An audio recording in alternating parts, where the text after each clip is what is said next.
Welcome to episode 30 of What Happens Next. And in this episode, I'm really glad to be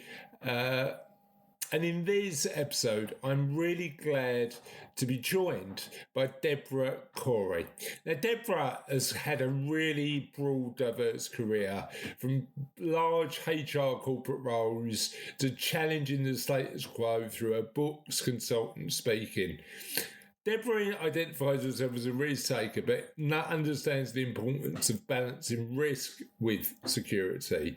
And in it, from her years of experience of working with people in businesses, Debra shares how important it is to open the door in our later lives to possibilities, why mentorship is a two-way street, and why mentoring as an option when you're older can actually offer learning opportunities for both the mentor and the mentee, and looking at the importance of defining the values that drive us so that we can make positive change in our lives. I know this is a brilliant interview with Debra, and I know this is a brilliant interview with Debra, and I hope you get a lot out of it too. So without further ado, let's start our interview with Debra Corey. Part of the issue we've got when we're thinking about what happens next in our lives is having the self-awareness, having the introspection to be able to think about what the gaps in our well-being are.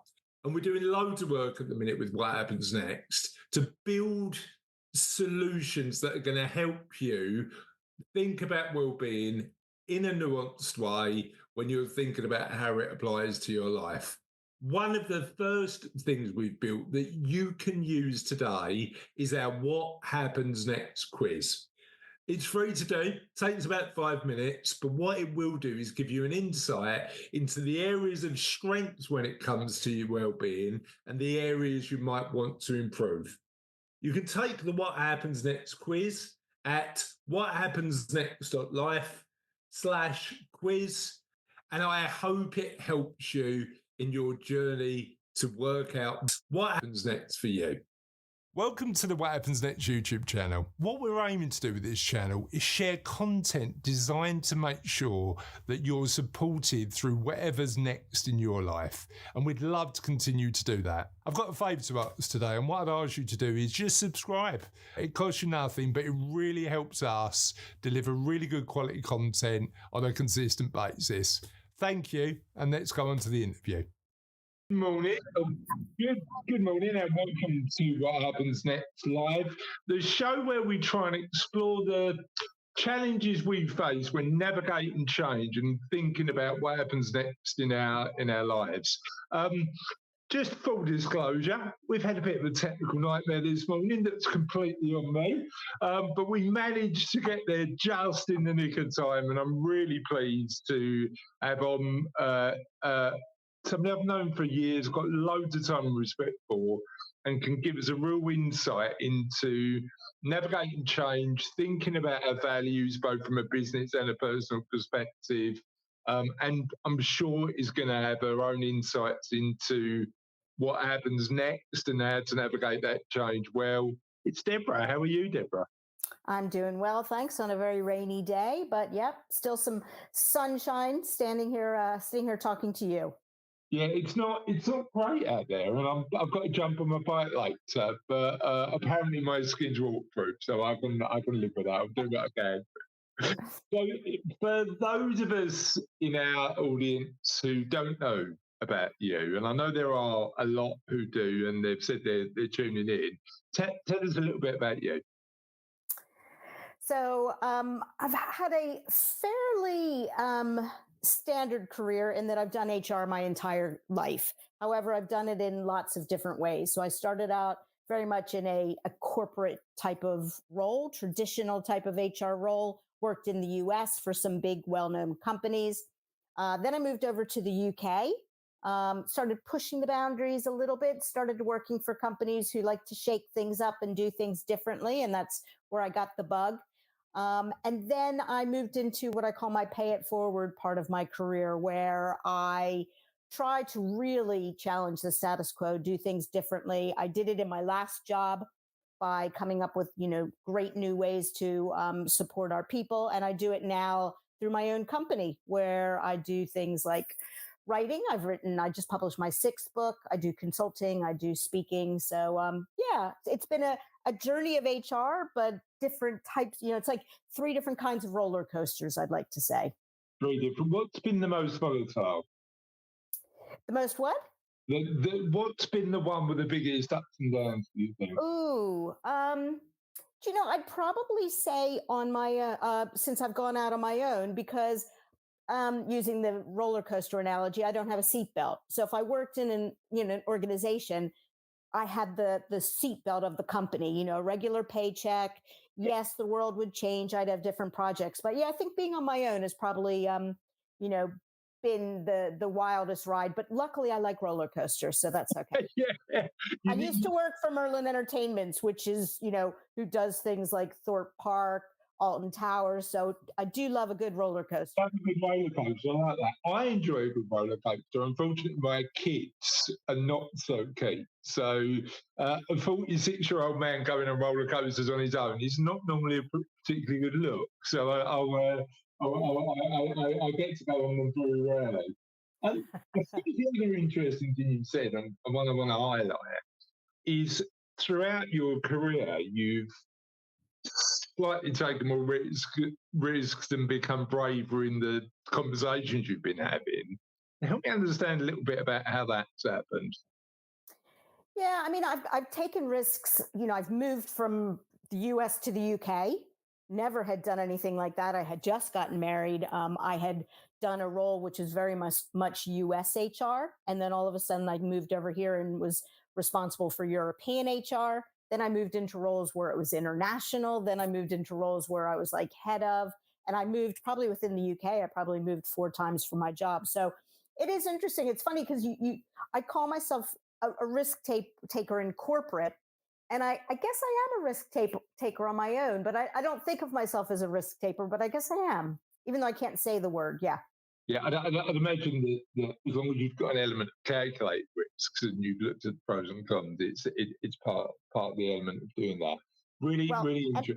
I was going to say, you work with me. You know that I need to have a little bit of security on the side. So I have to have one thing in my life that is stable, and then I go and take the risks. I can't have everything in my life roller coaster.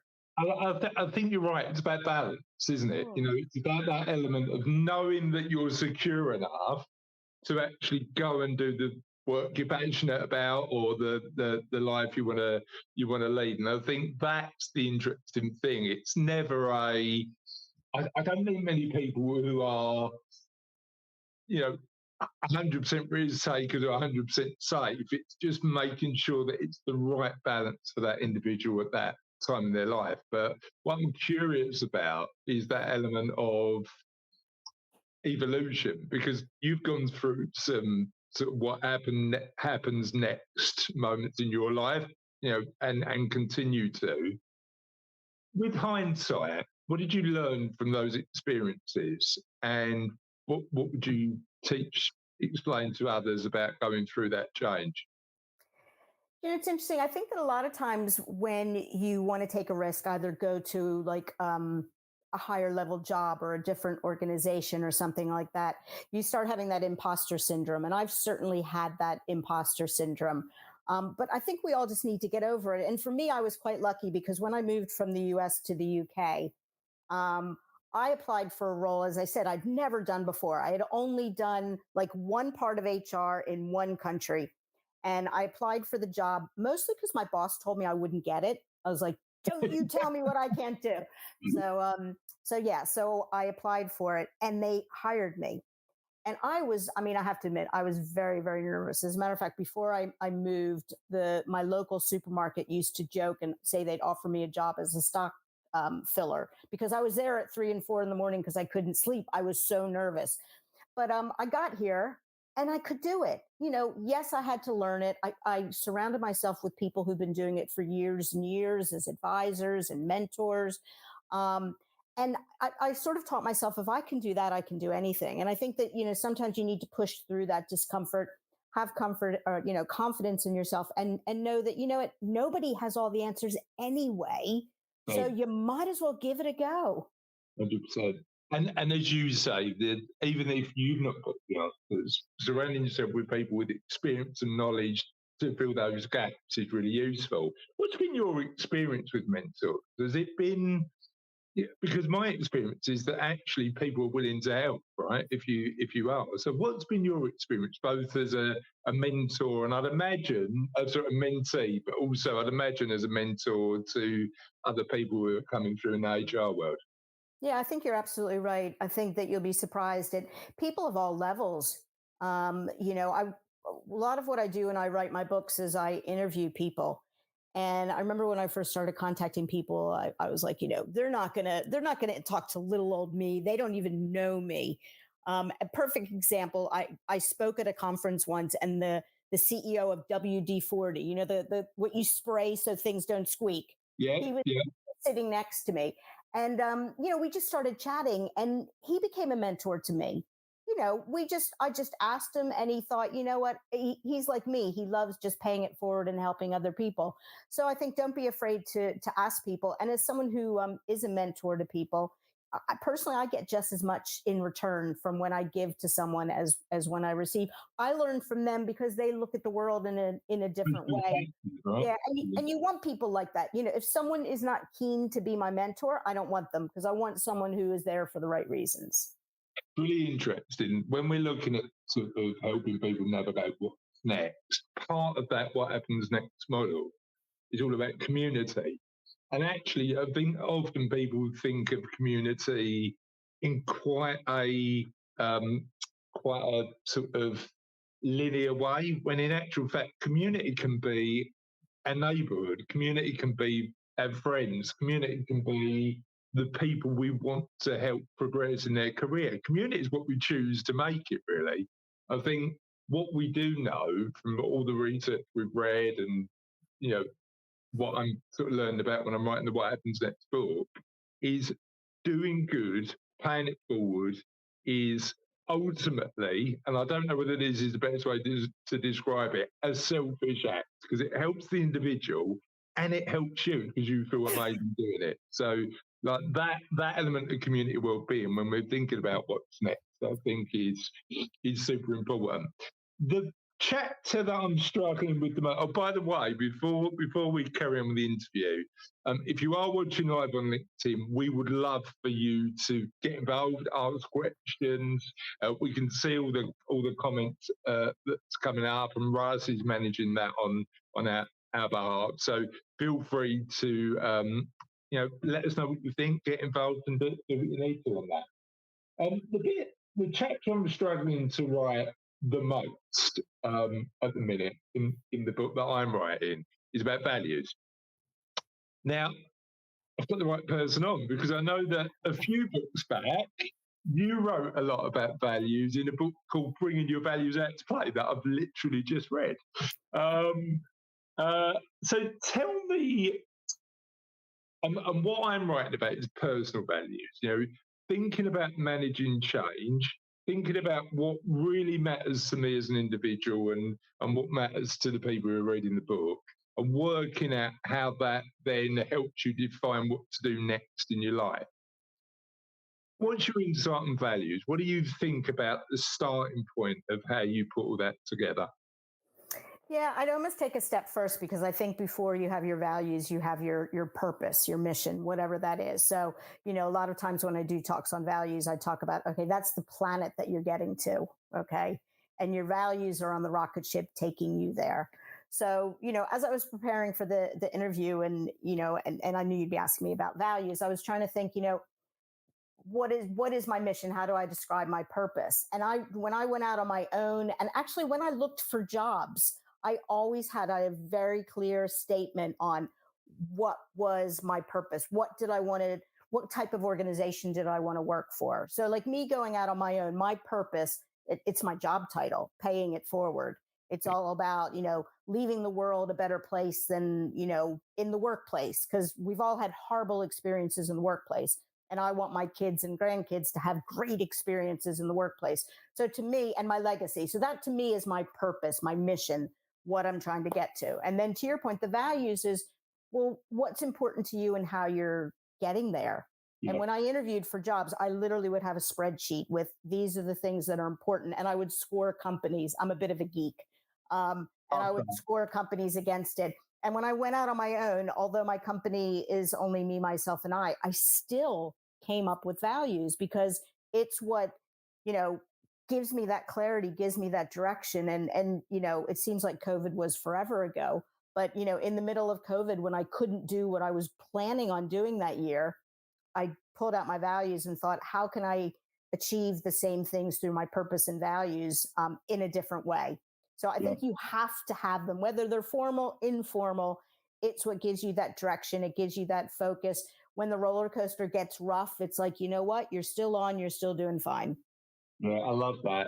And I love that analogy of the purpose being the destination, but the values being the vehicle to get you there. And that vehicle could be anything, couldn't it? But yeah, I've been thinking about mine a lot, and I really struggled in terms of both purpose and values. I think my purpose is I keep on coming back to that positive impact. So very similar to yours. And actually what I'm starting to do is journal and then just ask myself every morning what positive impact I'm making on the world. That's been a really good habit for me to get into.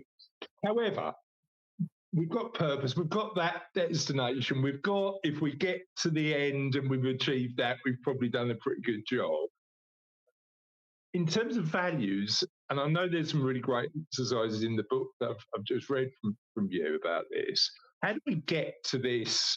I've got a million ideas to hear the clarity about what the ones are that are really important. Yeah, and I think that's the key is you really need to have the ones that are important. You want to get rid of the fluff ones. Like in the nicest way, some companies have things like be kind. I'm sorry, that shouldn't be a value. Do you know what I mean? Everybody should be kind. Do things that are really your focus. And the exercise that I suggest to people is that you start by putting everything on the wall, all the things on Post-its, whatever virtual Post-its, all the things that are important to you. And you'll probably end up with, 20, 30 Post-its, which is great. And you don't get rid of them. You still use them. But then you think about which are the ones that you want to invite to the table, which of the ones are either most important to you, or if you have a business, which are the ones that make you stand out. So like for me, and I think you have this as the title of our talk, to me, one of my values is open the door to possibilities. Because I think one of the things that is really important to me is I think too often we do things the same way. We jump to no instead of yes. And actually, I think this is probably one of your values as well, because I've seen this with you in action. You're all about trying to figure out through complexities how to get through adversity and figure out a solution and such. So so you end up with which of the ones that you're going to invite to the table, because there's only so many seats on your rocket ship. And you can weave some of them, things like be kind, that can be part of my other values, but what are the ones that are really, really going to make a difference to you and to others? I love that. And that element of open-mindedness is a really interesting value to have, isn't it? Because then it, as you say, it's like, well, I'm not just being that. How's that met? So here's what I'm curious about. Has that manifested it in your work life?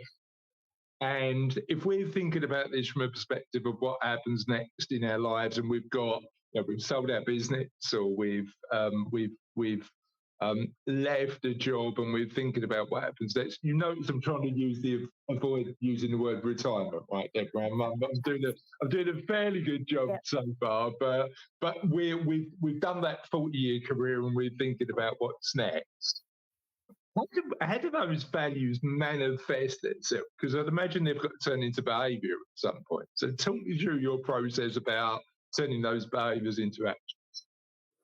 Yeah, and I do think that values are your business values, but they're also your personal values. They can't be different, because if there's a disconnect between them, we're the same person in work. We should be the same person in work as we are. But also, I think that they're going to help me figure out what I want to do next. You know, if I think about, I've got two values right now. Funnily enough, I'm thinking of adding a third one. But so open the door to possibilities, as I continue and move to my next phase, I'm going to continue using that. My other value is creating magic. You know, all of the things that I do outside of work are about creating magic, having fun, doing things that are going to make a difference. My new one, I went to a development session that was something called Power Up, which was great. It was all about how you can harness your power and use it in the right direction. And it made me realize that actually I think I need a new value to get me to my next phase, which is something about pushing through the fear and trying new things. Because, if I only want to work for this many more years, I better push through the fear, or I'm not going to be able to leave the legacy that I really want to leave. So that's another thing about values. They shouldn't be stagnant. As you change, as your phases of life changes, your business changes, you need to continually reevaluate them. 100%. And it's really interesting. A lot of the clients that we work with are going through that reevaluation process because it's, it may be part of the reason they're sitting in front of me as their financial planner, because it's like, well, actually, I'm thinking about this stuff. I need to answer the money question so I can then be comfortable enough to take the risk to evolve. And it's a really interesting paradox. We've talked about evolving values, and yeah, it's funny. I look at my own personal experience, and when we started Sabello 14 years ago, it was, can I feed my family? Was like sort of like the make sure that they're okay. But it does evolve over time as your life changes, doesn't it? It's interesting. Absolutely. Yeah. You think purpose evolves? You think that destination evolves as well? Yeah, I mean, that's what's good about financial planning. You've got that destination and you're figuring out how to get there, but you're constantly changing how you're going to get there. Also, what's the most important? When my kids were in school, I had to spend a lot of money on school. Yeah. Unfortunately, they're older now, but now I need to spend money in helping them start out in their careers. So, yeah, it's I at some point in time. Yeah. Yeah. Yeah. So purpose. Does purpose evolve over time, do you think? And how does that change? So does the destination change? I do think, because right now, if I think about where my balance is, my balance is on my career right now. Yeah. And I think that for me, that's going to be the hardest thing, is moving away from that work mentality. But that's Right. where I need to think about how can I do it in different ways. So, if it's important to create magic, how can I do that through volunteering? How can I do that through travel? So yeah, I do think my destination is some point is going to have to change, because if not, I'll be a very frustrated person just looking around, thinking, why am I not working, type of thing. Yeah. It's interesting though, isn't it? Because so many, I mean, I've got a few clients at the minute that I'm having conversations with who are sort of selling their business, finishing their sort of main chunk of their 30-year careers, and then maybe not immediately, but eventually returning to work. And actually, we've got some NHS consultants who are doing this at the minute through the NHS Retire and Return scheme, because the NHS need really good people to stay on. But I like work. I might change my mind in the future, but I actually like the intellectual stimulation it provides. Does it work, that model of sort of doing your X amount of years and stopping is a bit flawed? Do you think work gives us intellectual and social stimulation? And if so, we should continue. What are your thoughts on that? If this is the first time you've listened to What Happens Next, welcome to the show. We are committed to making sure that we do as much as we can to help you navigate whatever's next in your life. And there's a home for What Happens Next, whathappensnext.life. We'd love for you to visit the site. On it, you will see loads of interviews, a link to take the What Happens Next quiz, an opportunity to sign up to the waiting list for the book, and much, much more. Take a look on the visit site, and we'd love to know what you think. I guess it depends, if you enjoy the stimulation from it, and can you get it in different ways? I mean, the nice thing about how the workplace has evolved is that you don't have to do the same job you did for 20, 30 years. You can do different things. Like me, I love what I do, but the last thing in the world I would want to do right now is go back to a corporate job and, be head of HR. I do not want to do that anymore. But if that was my only choice, then I probably would have to retire. But I think there's so many choices these days in what you can do. Even if you don't want to work, you could go do, volunteering. You could be a trustee. You could, there's so many different ways that you can get that intellectual stimulation. My neighbor just retired, and he was a deputy at a private school. And when he retired, they asked me, could he still coach the football team? And he's like, yeah, and he loves it. So 2 days a week, he doesn't have the pressure of lesson plans. He doesn't have to have the pressure of trying to plan the games. He just goes and coaches for 2 days. And he's still getting that stimulation in a different way. To your point about social connections, he's getting the social connections. So, yeah, I don't think it's so black and white anymore. Like you stop work, you fall off the cliff, you go and you do something else. Yeah. And I think the flexibility to work the way you want to as well. I mean, there is I think about this quite a lot because I like the human connection as well as the power of the digital platforms.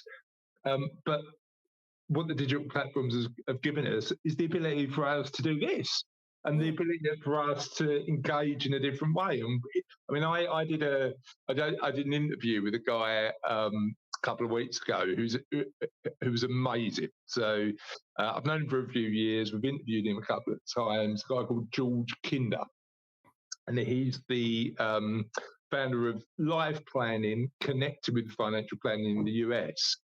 And he was sitting in his back garden by the beach in Hawaii. So technology, I mean, it did. I was in rainy Essex, so it didn't make me feel particularly good at the time. But the fact that I could have a really interesting conversation with somebody on the other side of the world means technology is brilliant. But having that connection too. So, yeah, the flexibility that technology has provided has sort of opened the floodgates to doing what we want to do in the way we want to do it, I think. Absolutely. However, I suppose if we're working for an organisation, and again, I've had conversations like this with a number of clients, part of the challenge we face is the way that we're communicated with by bosses, by our teammates, by our colleagues. And I know your latest book is about bosses. So what's your insight, and how do we all, as somebody who employs a number of people, how do we become better bosses? Yeah, my latest book is called Bad Bosses Ruin Lives. But the second part of the title is more positive, which is the building blocks for being a great boss. And when I talked about, my mission of leaving the world a better place, the reason I wrote this book is that too often the workplace is ruined by bosses. We did a survey, 96.6% of people said they've had, 99.6% have said they've had a bad boss. But I look at it slightly different because I've had bad bosses and I've been a bad boss. So my intent is not to point fingers at people and say, you're a bad boss. It's more about helping people be more self-aware of the things that you're doing wrong and why you do it. So what are some of the traps that you fall into? What are some of the consequences? And then giving people the tools, because I genuinely believe people don't wake up in the morning and say, I'm a bad boss, I'm going to ruin lives. They just don't know what they're doing wrong. The role keeps changing. Being a boss is not easy. So yeah, that's what I'm all about right now with this new book and what I'm going to be designing. What are the main pitfalls bosses should be aware of? Yeah, so there's 10 types of bad bosses that we cover in the book. And if I had to sort of lump a lot of the traps, a lot of it is time. So for, perfect example, we all know what a micromanager is. I've been a micromanager myself. And a lot of times we do it because we're like, I don't have the time to tell somebody how to do it, to train them. It's just easier to do it myself. Another boss is a hoarder, where they don't share information with their people. And again, a lot of times it's, I don't have the time. I'm really busy. I can't pull everyone together. I can't share the information. So I think time is definitely one. Another one is that we don't necessarily understand the needs of our people. I mean, workforces are getting even more diverse. Trying to understand what employee A, B, and C needs can be really, really challenging. But if we don't, we're never going to be able to be a good boss or great boss. Because the interesting thing is, you could be a great boss to one person and a bad boss to someone else, because we're also different. And then I guess the third one, if I'd have to pick a third one, is skills. We don't have the skill sets. Our model has 14 building blocks, which is a lot. And we don't have to, be great at all of them at the same time. But with the diversity of our people, some people are going to need different things from us, and we have to have different skills. Yeah, no, it's interesting, isn't it? That element of managing people is so complex, because people are complex. It is, yeah. But yeah, no, it's really interesting, and thank you for that admission. That, and I've certainly been in the same boat. Nobody gets the stuff right 100% of the time, do we? It's just one of those things that I think we're sort of we need to be aware of. Yeah, one of the stories I tell in my book is when I moved from the U.S. to the U.K., I had been a boss for about 5 seconds in the U.S., and the person that I was managing was just like me. So I was a perfect boss with her. She, we got along great. Everything I did was perfect. Then all of a sudden I moved to another country, which culturally is different. All of a sudden I had a bigger team, more diverse. And I remember a couple months into my job, one very brave employee pulled me aside and said, just wanted to let you know, we have a Debra Corey support group that meets every Friday, and we talk about how you made us cry. I had no idea that was happening at all. Is that because of their direct communication style versus what was the reason? Yeah, it was mostly that. It was, I hadn't been sent on any leadership courses. I was basically just said, okay, just go over to London, start doing it. And I was managing the way my bosses in the US had managed me, to your point, to the point, which I shouldn't have done, because I actually went to cultural training, and they did talk about how in the US, you go right to the point. In the UK, take a little bit longer. I think it's changed in 20 years, but you go a little bit longer, and then you go for the middle. But yeah, I did make some mistakes, but as soon as they told me, I apologized. I said, you know what, I'm going to do my best to change, but if I do something wrong, let me know, because together you're going to help me improve. I've got two questions into mind. Number one, can Debra Corey join the Debra Corey support group? But also number two, number two is that element of, I'm quite a self-manager, but I've got people in my team who just get stuff done. Yeah. How do you manage that? Again, it's trying to understand what your people need. There's lots of different personality tests out there that help your people, understand it. One of the ones that I like is one of the ones where you color code each other. And it was one of those aha moments. Again, I had people who were like blues and greens who, they just like tons of information. They like all the detail. Whereas me, just give me the one sentence summary. Absolutely. Yeah. But as soon as I learned that they were blue green, it was like, okay, instead of a 5-minute meeting, I need to schedule an hour meeting with them, and I need to share all that information. And I've got 2 kids are like that. I've got one daughter just like me, and then my son, same thing, takes longer to get to that. So I think it's understanding that. But again, just even talking to your people. We created I say we. My husband wrote the book with me, and the great thing about him writing it with me, besides being a leader himself, is he's a techie. And he created an app for me that you can, as a boss, take a test, and it'll help you. It's free. It'll help you figure out where are your strengths, where are your weaknesses, where are your opportunities. And eventually, I want to turn it into a 360 so your people can do it. Love that idea. Absolutely love it. Where can we find that? It's on our website, which is badbossesruinlives.com. Just go to the assessment part of it. But yeah. Here's what I'm doing after this interview. So I suppose it's really interesting. So I'm 46. I've been in the world of work now for 25, 26 plus years. my perception of what HR does has changed over that time. Mm-hmm. And I don't know whether I was either conscious or it just wasn't happening as much about the importance of good workplace culture in the role of HR. I think HR has evolved over time, and if so, how? And where are we going? What's the destination? What are we aiming for? I think probably the same as any profession. I think there's some people in HR who have absolutely positively evolved. In the past, we were sort of in the background. I can remember once having a boss when I told him that I was designing a new bonus program and I wanted to go talk to people. And he said, no, that's what I hired you for. You can't go out and talk to people about it. And we were sort of, hidden in the background. And I think that, sorry. It feels like HR has evolved from that, more litigious, box ticking to actually let's get HR actively engaged in the conversation so that we can make better workplaces. Yeah, it's been interesting. So someone I know posted something on LinkedIn recently about how it's great to see that HR has a seat at the table because, as an HR person, you cannot design HR programs that are aligned with the business and the strategy and the needs of the business if you're not sitting at the table. Of course, me being a bit of a rebel, I jumped into the conversation and said, there's a seat and there's a seat because I've had a seat at organizations and I've only had a seat because the board said you have to let HR sit there.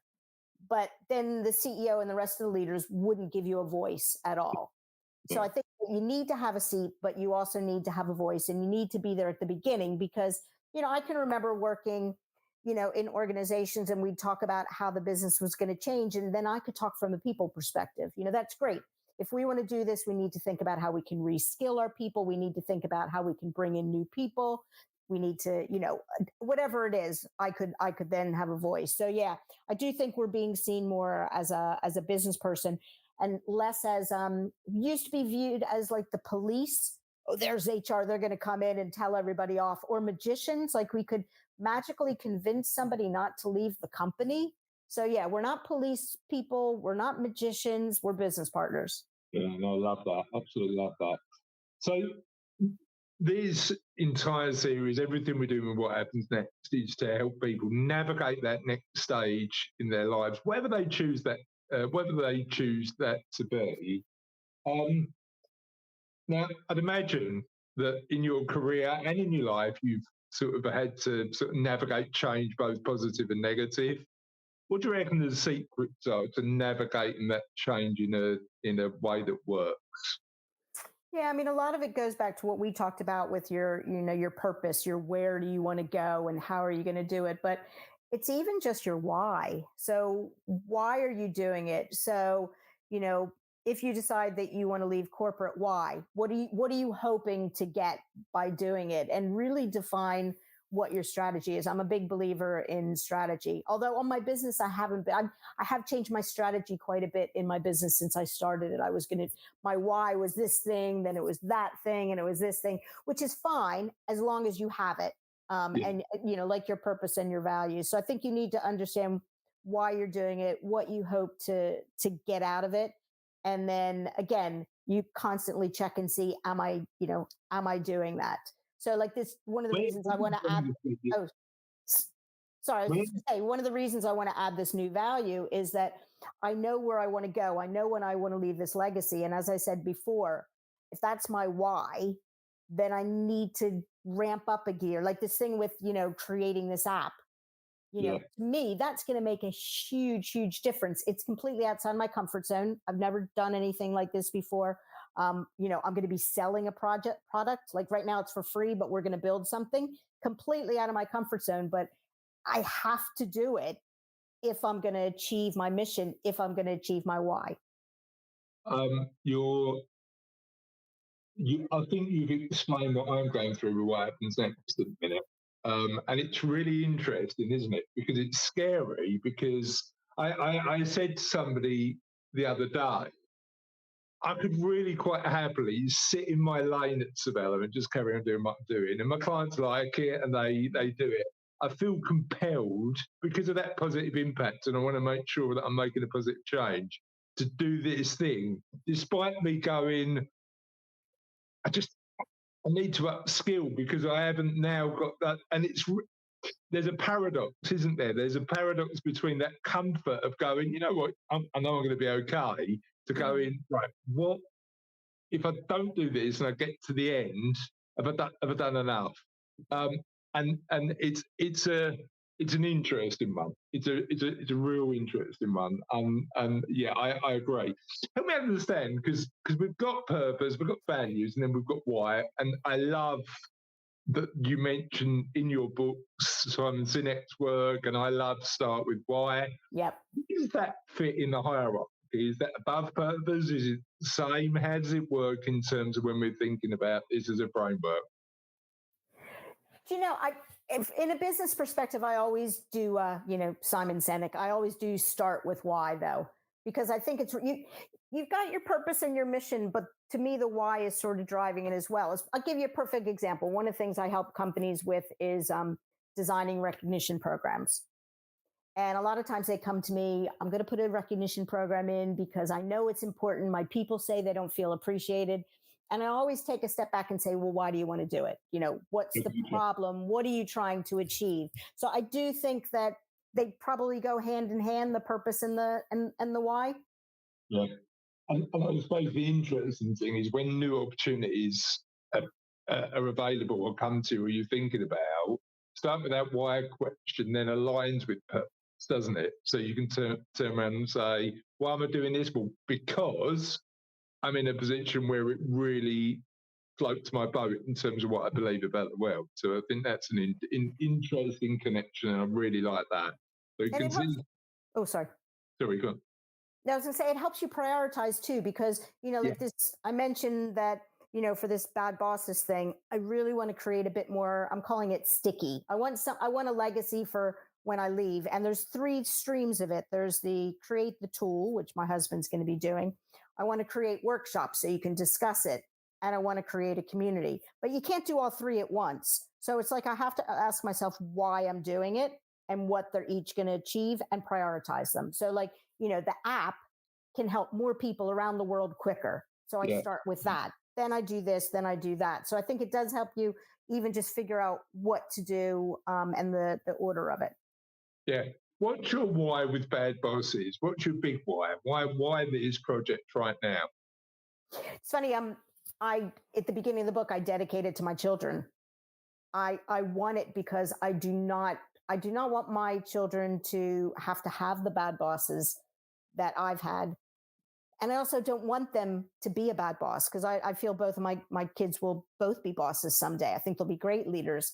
And I don't want them to make the mistakes. I mean, a lot of my books, all of my books actually, share mistakes I've made along the way. And if I could do anything, I would want people to not have a Debra Corey support group. You know what I mean? I want people to, understand what they can do to be a good and a great boss. So that's why I'm so passionate, because I think that it all begins and ends with bosses. So yes, I do work on values. I do work on recognition, all those other things. To me, a boss is fundamental. I always say when I talk to managers, I can design the best recognition programs, the best values, the best bonus programs. But at the end of the day, you as a boss have more of an impact on the lives of your people than I do. Yeah, really interesting, really. And you've got to live by example, right? Because I know that when we started our business, and it was effectively a blessing in disguise, part of the motivation was working for a big corporate organisation in London, going in every morning, and they had these values emblazoned on the wall. I thought, what, brilliant. Nobody lived by those values, and actually the human interaction was never about what they said they were about. And I suppose I felt even though I could prescribe to the values on the wall, there was a real disconnect in terms of how I felt about the organisation. And I got really cynical about values for a long time, but now I think, having those values and going, look, this is what we believe about the world, and this is how we're going to run our lives and our businesses. is really super important. I'm sorry. I just want to add one thing about that because you said you read my book on values, and I always, whenever I work with organizations, I say that you need to look through the lens of your values. So not just from a people, but a business. And you might have read this story in my book where I interviewed a company at a CEO at a travel company, and he changed a business policy based off of the values because one of his employees called him on the carpet and said, we say that we focus on the customer, but yet, pardon my language, we screw the customer with this one policy. And he's, you know what, you're right. And we're changing it. And to me, that's nirvana. When you look through the lens of your values and you say, how is that going to drive our decisions? People, customers, vendors, whatever. Do you think it's really interesting. I've been really, I love when I get to have conversations with this because it feels authentic, and we've known each other for a few years now, so I knew this was going to happen. But it feels authentic and it feels vulnerable, right? Do you think in business leadership has changed to become more vulnerable, and how has that evolved? It's funny because I told you I have 14 building blocks, and one of them is vulnerability. So they all sit next to each other, and I've got authenticity and vulnerability. And the way I describe it is that it's probably the hardest ones to live because you have to wear them. Other types of things you do, like you recognize people, you communicate, but you have to wear vulnerability. But the problem is if you as a boss, like with me when I did my Debra Corey support group, I was completely vulnerable with my people, and all of a sudden they respected me, they trusted me, they forgave me when I made mistakes. I mean, the power in being vulnerable is just amazing. And I think if people could see it as a superpower and not as something that you hide behind, I think that's where the magic happens. I share a story. I think I might have told you the story before, but I had my last book, the one I wrote about kindness. I talked about being kind to ourselves and admitting that we all make mistakes. Now, the biggest mistake that springs to mind is literally booking a hotel in the wrong country. That is like, that is, so I have I ever told you this story? We've got time. So let me tell you. So I go on a holiday with my dad every year. So my dad's in his 70s now. We're really conscious about making sure that we build memories and create time. And in 2019, we decided to go to Gibraltar. So I said, look, don't worry, I'll organise it. I'll sort of do the research and stuff like that. Flew into Gibraltar Airport at 11 o'clock at night. Got in a taxi outside the airport. And I knew, because I Googled Maps, that it was a 10-minute taxi ride. So I went, Hotel Gibraltar, please, my friend, take us there. I can't take you to the Hotel Gibraltar. Okay, why is that? Because the Hotel Gibraltar is not in Gibraltar, it's in Spain. So I had to walk, and literally Gibraltar Airport's there, and Spain, the border to Spain is a 2-minute walk. So we walked over the border and got in a cab and said, "No worries, we've got a passport. Yeah, we'll go to the hotel." Yeah, no, that's fine. Have you got euros? I was like, no, because I thought I was staying in Gibraltar and they use pounds.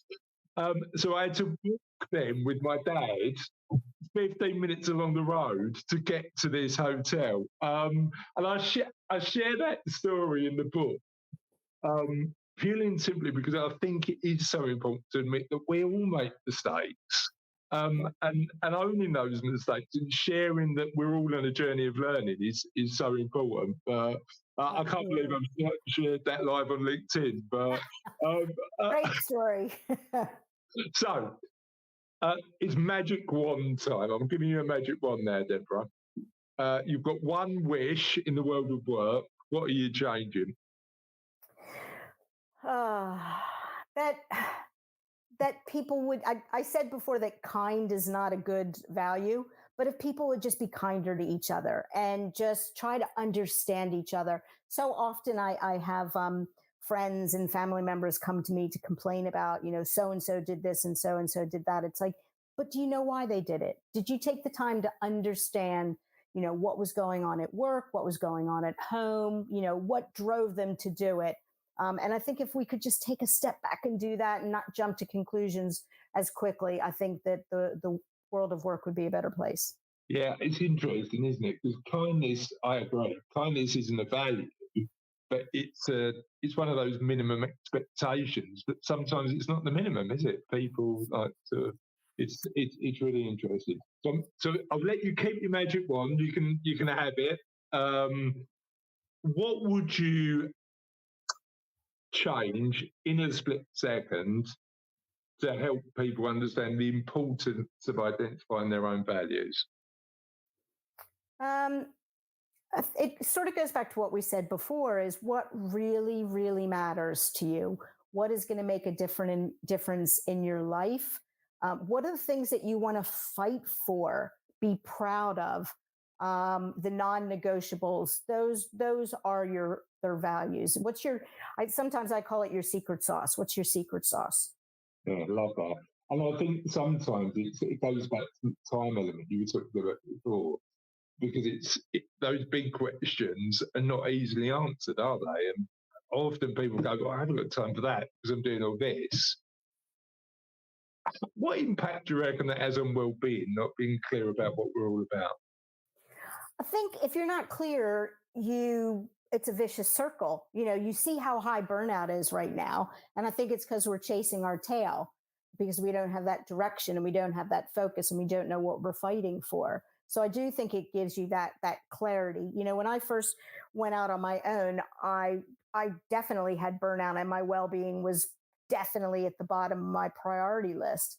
But then when I dusted off, what's most important to me, what are my values? It's like, well, actually, well-being is. Yeah. I told you I went to this power up thing the other day, and we had to pick our 3 priorities, and well-being was, and it was like, okay, then you better start making some changes and doing things differently. Yeah. It's interesting, isn't it? And it's that push and pull between making an impact, but also looking after yourself so that you can make that impact over the longer term. I think that's a balance that we, particularly if you're driven, you can struggle with. And let's talk tips. So you get to keep your magic wand. You get to broadcast to the entire planet about what happens next. What are the 3 tips you'd share when thinking about navigating what happens next? The first one are the strategy things that we talked about before, the what, the purpose, the values, those types of things, and constantly assessing them. I'm a big believer of the 1 foot in, 1 foot out. So, if you want to try something, like for me, before I went out on my own, I had a corporate job and I went part-time, and then I tried my hand at it. Yeah. So there's nothing wrong with giving things a try and finding ways to do that. Interesting when it comes to bosses, I tell people, if you want to become a manager for the first time, volunteer for a couple projects, see if you like it before you do it. Yeah. And then I guess the last one is, it links to my new value that I have about this bit about having no fear. You're never going to get what you want if you're not going to be uncomfortable. So embrace the discomfort. Give it a try. If it gets too painful, step away. But a lot of times once you jump in, it's like, oh, it wasn't as bad as I thought it was going to be. Yeah. I one of the books that I'm referencing in the writing I'm doing at the minute is a book called Design Your Life by Bill Burnett. And he applies design thinking to thinking about what's next. Mm-hmm. And it's really interesting because one of the things that he recommends, he's got an amazing TED talk, by the way, and certainly worth looking at, is low-cost incremental experiments.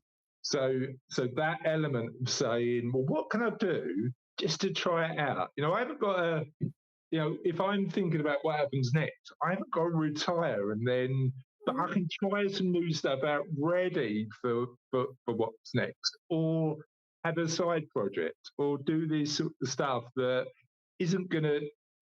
doesn't matter if it doesn't work for me because I can give it up. But I'm just trying stuff that's slightly different. I love that idea.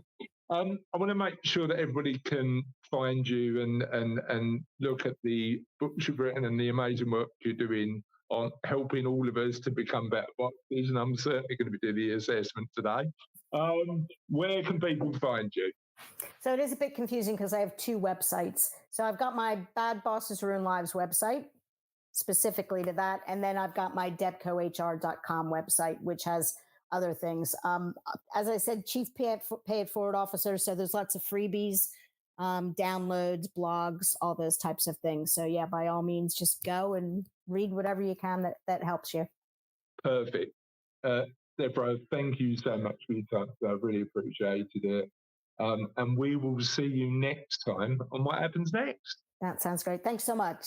I really hope you enjoyed that interview. And I know that podcasts are brilliant because when you're on the go, you can listen wherever you want.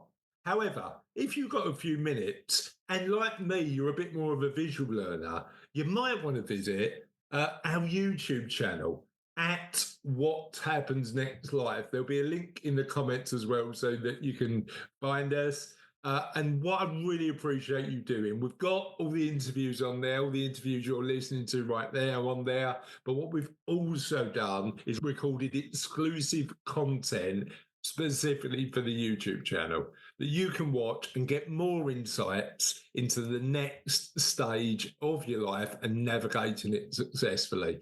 I'd ask a favour while you're there, if you can, like the videos you like, and subscribe to the channel. It helps us help more people. Thank you.